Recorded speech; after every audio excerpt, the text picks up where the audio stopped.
சட்டம் சில புலனாய்வாளர்களின் தனிப்பட்ட அபிலாஷைகளுக்கு இரையாகிறது. முன்னாள் எம்பி சஞ்சீவ எதிரிமான குற்றச்சாட்டு. சட்டம் என்பது ஆசைகளினால் பாதிக்கப்படாத தூய பகுத்தறிவு என வரையறுக்கப்பட்டாலும் இலங்கையில் தற்போது அது சில புலனாய்வாளர்களின் தனிப்பட்ட விருப்பு வெறுப்புகளின் பிடிக்குள் சிக்கியுள்ளதாக ஸ்ரீலங்கா பொதுஜன பெரமுனவின் முன்னாள் நாடாளுமன்ற உறுப்பினர் சஞ்சீவ எதிரிமான தெரிவித்துள்ளார். 20/3/2026 இன்றைய தினம் பத்திரமூலையில் உள்ள ஸ்ரீலங்கா பொதுஜன பெரமுனவின் கட்சி தலைமையகத்தில் நடைபெற்ற விசேட ஊடகவியலாளர் சந்திப்பில் கலந்து கொண்டு கருத்து தெரிவித்த அவர், விசாரணை அதிகாரிகள் தங்களது அரசியல் அல்லது தனிப்பட்ட நிகழ்ச்சி நிரல்களை முன்னெடுப்பதற்காக சட்டத்தை தவறாக பயன்படுத்துவதாக குற்றம் சாட்டினார்.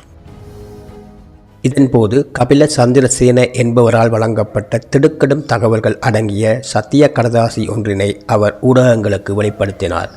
அந்த சத்திய கடதாசியின் 6வது சரத்தின்படி விசாரணை அதிகாரி ஒருவர் அச்சுறுத்தும் தொனியில் தன்னிடம் பேசியதாக கபில சந்திரசேன குறிப்பிட்டுள்ளார். இதற்கு முன்னர் ஒருவருக்கு 2 வாய்ப்புகளை வழங்கினேன். அவர் அதனை பயன்படுத்தாததால் தற்கொலை செய்து கொண்டார். நீயும் அவ்வாறு ஆக விருப்பமில்லை என்றால் மகிந்த மற்றும் நாமலின் பெயர்களை கூறு என அந்த அதிகாரி தன்னை மிரட்டியதாக கபில சந்திரசேன தனது வாக்குமூலத்தில் தெரிவித்திருந்ததாக தெரிவித்தார்.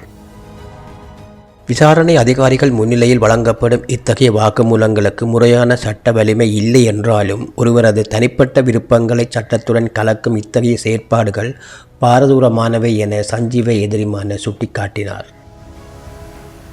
புலனாய்வாளர்களின் அச்சுறுத்தலுக்கு பணிந்து வாக்குமூலம் அளிப்பதா அல்லது தற்கொலை செய்து கொள்வதா என்ற 2 தெரிவுகளையே விசாரணை அதிகாரிகள் சாட்சிகளுக்கு வழங்குகின்றனர் என்பது இதன் மூலம் தெளிவாகின்றது.